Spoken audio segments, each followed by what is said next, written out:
Chapter 2 में अंदर समझ बात। पहला प्रश्न संख्या क्या है? अति लघु उत्तरी प्रश्न। अब आप सब भी कर सकते हैं।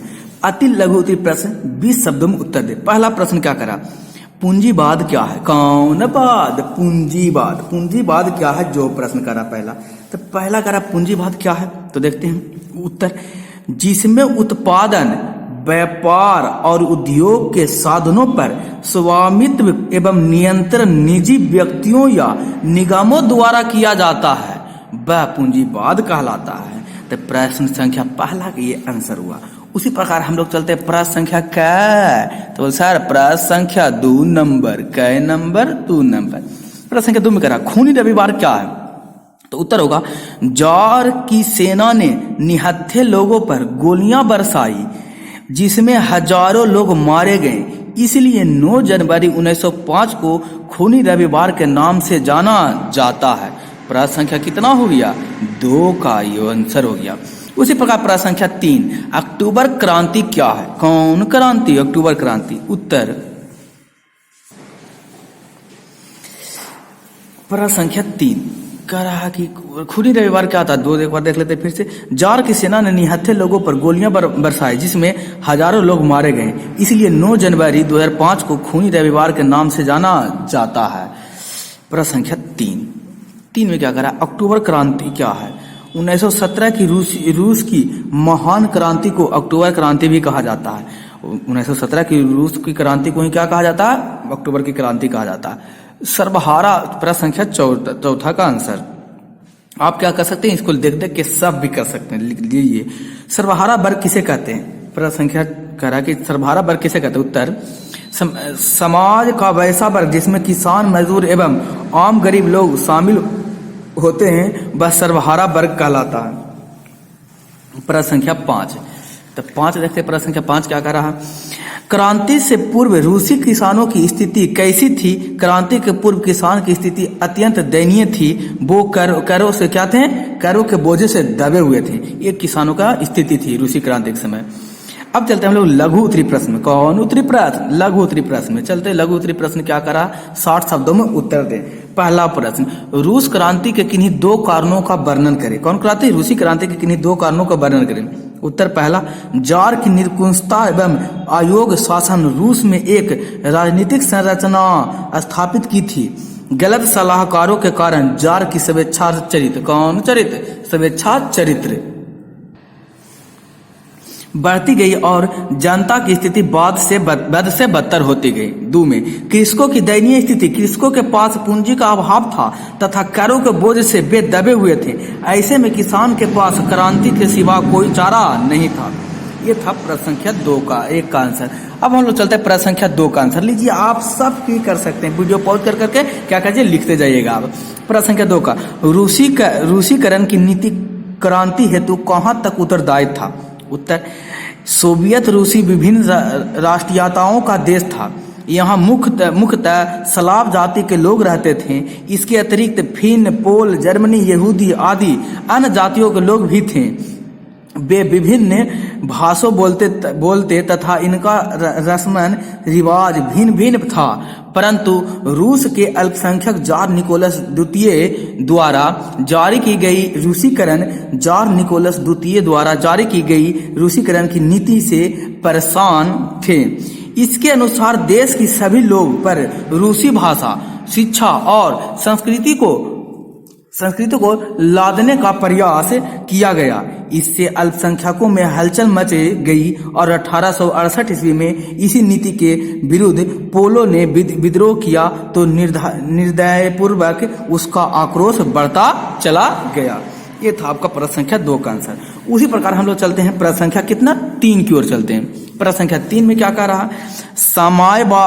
साम्यवाद एवं नई आर्थिक एवं सामाजिक व्यवस्था क्या थी? ठीक कैसी? उत्तर कार्ल मार्क्स ने एंगल्स के साथ मिलकर 1848 में एक साम्यवादी घोषणा पत्र प्रकाशित किया जिसे आधुनिक समाजवाद का जनक कहा जाता है। इसमें आर्थिक, सामाजिक एवं राजनीतिक विचारों को स्पष्ट रूप से व्यक्त किया। इससे पूंजीवाद का विरोध कर वर्गहीन समाज की स्थापना महत्वपूर्ण योगदान दिया। ये था आपका प्रश्न संख्या 3 का आंसर। उसी प्रकार हम लोग चलते हैं प्रश्न संख्या कितना, प्रश्न संख्या 4 का आंसर चल रहे हैं। नई आर्थिक नीति मार्क्सवाद सिद्धांत के साथ समझौता था कैसे? नई आर्थिक नीति था जो मार्क्सवाद जो था सिद्धांत के साथ कैसे समझौता था? उत्तर, लेनिन एक कुशल सामाजिक चिंतक एवं व्यवहारिक राजनीतिक था। उसने यह स्पष्ट देखा कि तत्काल प्रभावित से पूरी तरह समाजवादी व्यवस्था लागू करना था। एक साथ पूंजीवाद से टकराना संभव नहीं है। अतः इसमें एक नई आर्थिक नीति की घोषणा की जिसमें मार्क्सवाद मूल्यों को भी तरजीह दिया ताकि पूंजीवाद और समाजवाद दोनों के बीच संतुलन बनाया रखे। ये क्या था? आर्थिक नीति के सिद्धांत का साथ समझौता कैसे हुआ था जिसके बारे में था। उसी प्रकार हम लोग चलते हैं प्रश्न संख्या कितना, प्रश्न संख्या 5 की ओर चलते हैं। प्रश्न संख्या 5 में क्या कह रहा?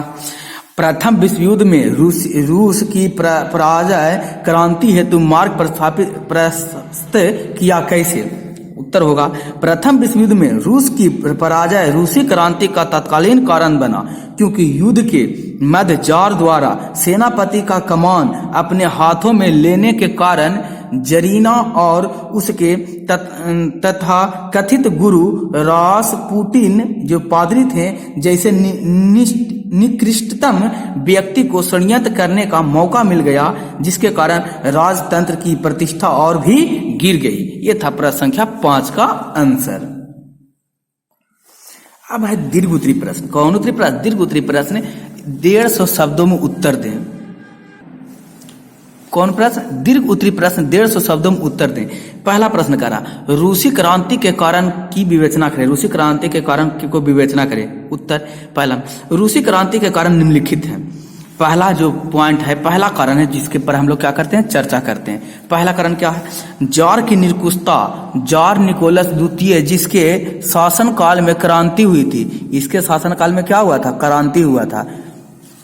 जिसके शासनकाल में जार के द्वितीय जिसके शासनकाल में क्रांति हुई, वह दैवी अधिकारों में विश्वास करता था। उसे आम लोगों की कोई चिंता नहीं थी। उसके द्वारा नियुक्ति अफसरशाही व्यवस्था अस्थिर, जड़ और अकुशल थी।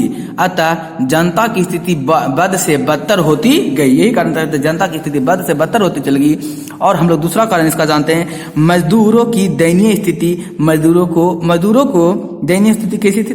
मजदूरों के अधिक काम के बदले कम मजदूरी मिलती थी। उनके साथ दुर्व्यवहार किया जाता था। उन्हें कोई राजनीतिक अधिकार प्राप्त नहीं थे।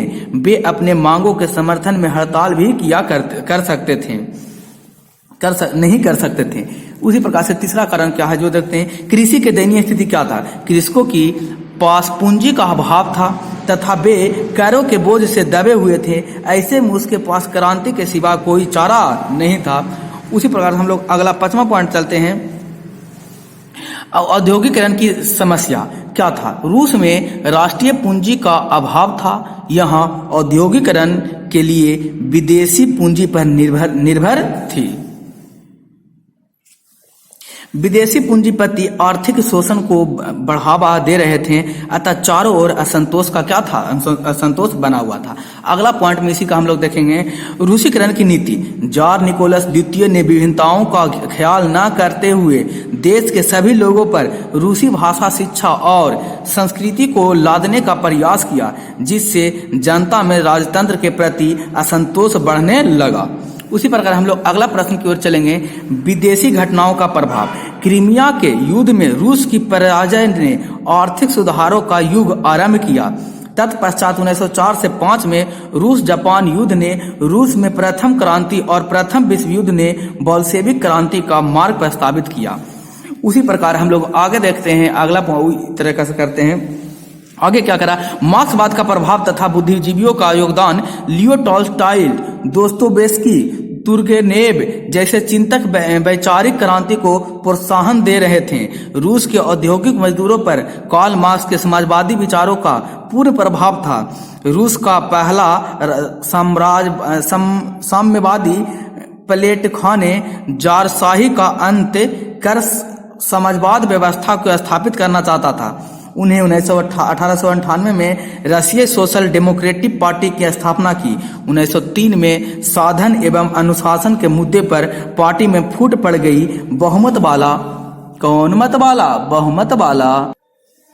बहुमत वाला दल बोल्शेविक सर्वहारा क्रांति के पक्षधर थे। 1901 में सोशलिस्ट रिवॉल्यूशन पार्टी का गठन हुआ जो किसानों की मांग को उठाता था। इस प्रकार मार्क्सवादी विचारधारा से प्रभावित मजदूर एवं किसान के संगठन रूस की क्रांति का एक महान कारण साबित हुआ था। उसी प्रकार हम लोग आगे चलते हैं। प्रथम विश्व युद्ध से रूसी की पराजय क्या हुआ? रूसी सेनाओं की हार को ध्यान में रखते हुए जार ने सेना का कमान अपने हाथों में ले लिया, जिससे उसके खिलाफ षड्यंत्र का मौका मिल गया और राजतंत्र की प्रतिष्ठा और भी गिर गई। ये प्रश्न आपका पहला प्रश्न का आंसर इशारा था। दोस्तों यूट्यूब पर पहली बार एक एक प्रश्न को उत्तर लिखित में आपको दिया जा रहा है, तो बने रहे प्रॉपर्टी चित्र सेंटर के साथ, पढ़ते रहें, आगे बढ़ते रहें। इसलिए अगर आप इस चैनल पर नए हैं तो चैनल को सब्सक्राइब और वीडियो को लाइक करना ना भूलें। बने रहे प्रॉपर्टी चित्र सेंटर के साथ, पढ़ते रहें, आगे बढ़ते रहें। हम लोग प्रश्न संख्या दूसरा की ओर चलते हैं। नई आर्थिक नीति क्या है? 150 शब्दों में उत्तर देना है, तो बड़ा थोड़ा सा हो जाएगा, इसलिए बड़ा हो जाएगा तो टेंशन नहीं लेना कि आप सर पढ़ रहे हैं। हम एक को पढ़ के आपको बता देते हैं उत्तर। लेनिन एक कुशल सामाजिक चिंतक था, व्यवहारिक राजनीतिक था। उन्हें स्पष्ट रूप से देखा कि तत्काल प्रभाव से समाजवादी व्यवस्था लागू करना था। एक साथ सारी पूंजीवादी नीतियों से टकराना संभव नहीं है। इसीलिए 1921 में उन्होंने एक नई नीति की घोषणा की, जिसे नई आर्थिक नीति कहा जाता है। इसी नई आर्थिक नीति की बहुत सारी विशेषताएं थे। तो कह रहा है नई आर्थिक नीति के प्रमुख बातें निम्नलिखित है। पहला बात, किसानों से अनाज लेने के स्थान पर, जो किसानों से जो था वो अनाज के लेने के स्थान पर नई निश्चित कर लगाया गया। बचा हुआ अनाज किसान का था और वह उसका मनचाहा इस्तेमाल कर सकता था। दूसरा पॉइंट है इसका नई आर्थिक नीति का, यद्यपि यह सिद्धांत कायम रखा गया कि जमीन राज की है, फिर भी व्यवहार रूप से जमीन किसान की ही होगी। अगला नीति में क्या लागू किया? अगला नियम क्या था? तो अगला नियम था कि 20 से कम कर्मचारियों वाले उद्योगों को व्यक्ति रूप से चलाने का अधिकार मिल गया। अगला पॉइंट था उद्योगों का विकेंद्रीकरण कर दिया गया। निर्माण और क्रियान्वयन के बारे में विभिन्न इकाइयों को काफी छूट दी गई। अगला था विदेशी पूंजी भी सीमित तौर पर आमंत्रित किया गया। अगला व्यवहार था व्यक्तिगत संपत्ति और जीवन की बीमा भी राजकीय एजेंसी द्वारा शुरू किया गया। अगला विभिन्न स्तरों पर बैंक खोले गए और अगला ट्रेड यूनियन की अनिवार्य सदस्यता समाप्त की गई। ये प्रश्न संख्या था कितना? 2 का इसका आंसर था। उसी प्रकार हम लोग प्रश्न संख्या 3 की उत्तर चलते हैं। मैं फिर से एक बार कहता, आप वीडियो पर नए चैनल पर नए हैं तो वीडियो को लाइक और शेयर और चैनल को सब्सक्राइब करना ना भूलें। बने रहे प्रॉपर्टी सेंटर तो पढ़ते रहें, यूं आगे हैं, इस चैनल से बढ़ते रहें। प्रश्न संख्या 3, रूसी क्रांति के प्रभाव की विवेचना करें। रूसी क्रांति के प्रभाव के क्या करने के लिए करा? विवेचना। इस क्रांति के पश्चात श्रमिक अथवा सर्वहारा वर्ग की सत्ता रूस में स्थापित हो गई तथा इसके अन्य क्षेत्रों में भी आंदोलन की प्रोत्साहन दिया गया। अगला पॉइंट में कह रहे हैं रूसी क्रांति के बाद विश्व विचारधारा के स्तर पर 2 खेमों में विभाजित हो गया, साम्यवादी विश्व एवं पूंजीवादी विश्व। इसके पश्चात यूरोप भी 2 भागों में विभाजित हो गया। पूर्वी एवं पश्चिमी यूरोपीय धर्म सुधार आंदोलन के पश्चात और समाजवादी क्रांति से पहले यूरोप में वैचारिक आधार पर इस तरह का विभाजन नहीं देखा गया था। द्वितीय विश्व युद्ध के पश्चात पूंजीवादी विश्व स्तर को सोवियत रूस के बीच शीत युद्ध की शुरुआत हुई और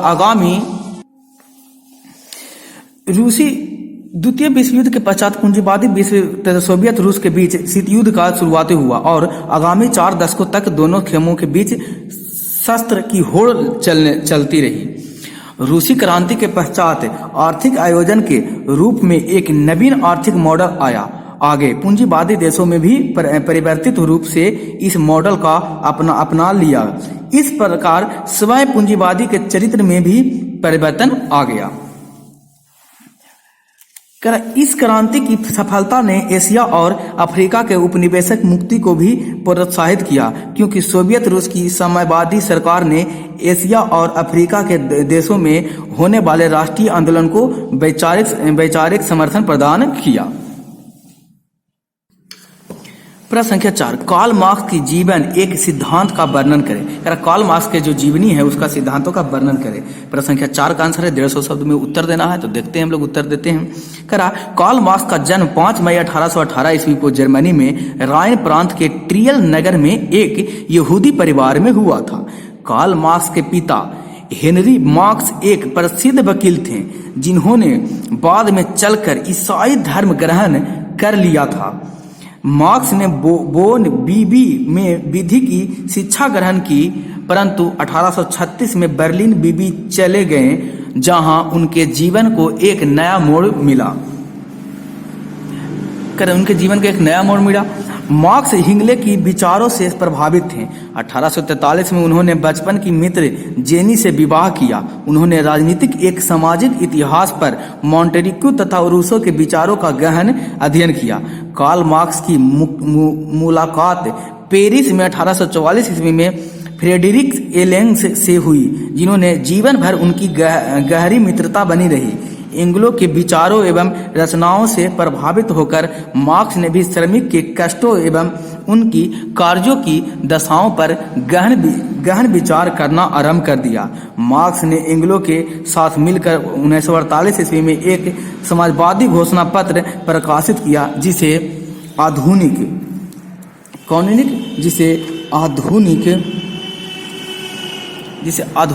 समाजवाद का जनक कहा जाता है।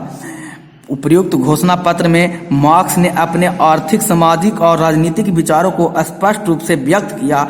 मार्क्स विश्व के उन गिने चुने चिंतकों में एक है जिन्हें इतिहास की धारा को व्यापक रूप से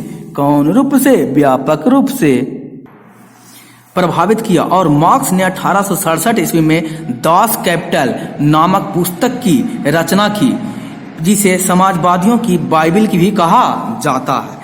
मार्क्स ने कुछ सिद्धांत दिए, निम्नलिखित सिद्धांत थे। पहला सिद्धांत था द्विदांतनक भौतिकवाद का सिद्धांत, दूसरा था वर्ग संघर्ष का सिद्धांत, तीसरा था इतिहास की भौतिकवाद व्याख्या, चौथा था मूल एवं अतिरिक्त मूल का सिद्धांत, पांचवा था राजहीन व वर्गहीन समाज की स्थापना। उसी प्रकार था, कहते हैं प्रश्न संख्या कितना देख रहे हैं 5 है, जो कि ये चैप्टर का लास्ट प्रश्न है। तो दोस्तों, आप इस चैनल पे नए हैं तो चैनल को सब्सक्राइब करना ना भूलें, वीडियो को लाइक करना ना भूलें, अपने दोस्त के साथ शेयर करना ना भूलें कि आपके दोस्त भी बहुत अच्छी तरीके से पढ़ सकता है। प्रश्न संख्या 5 जो कि चैप्टर का लास्ट प्रश्न है, यूटोपियन समाजवाद के विचारों का वर्णन करें। यूटोपियन समाजवादियों का विचार निम्न है। सेठ साइमने वे प्रथम यूटोपियन समाजवाद एवं फ्रांसीसी विचारक थे, जिसने समाज को निर्धन वर्ग के भौतिक एवं नैतिक उत्थान के लिए कार्य करना और लोगों को एक दूसरे के शोषण करने के बदले मिलजुल कर काम करने की बात कही, जिससे घोषित किया गया कि प्रत्येक को उसकी क्षमता के अनुसार तथा प्रत्येक को उनकी कार्य के अनुसार आगे, यही समाजवाद का मूलभूत नारा बन गया। पहला में पॉइंट में करा चार्ल्स फैरपियर आधुनिक औद्योगिकवाद का विरोध था तथा उनका मानना था कि श्रमिकों को छोटे नगर अथवा कस्बों में काम करना चाहिए। अगला में करें, यदि ब्लॉक फ्रांसीसी यूरोपियन चिंतकों में एकमात्र व्यक्ति जिसके राजनीतिक में भी हिस्सा को प्रभावकारी बनाने के लिए पहले राजनीतिक सुधार आवश्यक थे। और अगला पॉइंट इस तरीके से पॉइंट बाय पॉइंट बनाकर आप लिखिएगा तो आपको नंबर एग्जाम हॉल में ज्यादा मिलेगा, इसलिए मैं पॉइंट बाय पॉइंट भी बनाकर आपको लिखा हूं। ब्रिटिश उद्योगपति रॉबर्ट ओबरबा सबसे महत्वपूर्ण यूटोपियन चिंतक थे, जिसने बताया कि संतुष्ट श्रमिक ही वास्तविक श्रमिक है। ये था आपका द एंड हो गया चैप्टर 2 का पूरा ऑब्जेक्टिव प्रश्न, वस्तुनिष्ठ प्रश्न जिसको कहते हैं हम लोग, लघु उत्तरी प्रश्न, दीर्घ उत्तरी प्रश्न, मैच द फॉलोइंग, सारा प्रश्न हम लोग क्या किए कर चुके हैं। दोस्तों, अगर आपको वीडियो अच्छा लगा तो लाइक और शेयर सब्सक्राइब करना ना भूलें। बने रहे पवन टीचिंग सेंटर साथ पढ़ते रहें, आगे बढ़ते रहें। अंत तक आपका वीडियो देखने के लिए धन्यवाद। अंत में मैं आपको यही कहूंगा, छोटे को प्यार करें, बड़े को सम्मान करें, अपना व्यक्तित्व इस तरीके से कायम रखें कि आपके साथ रह रहे स्त्री भी सुरक्षित महसूस कर सके।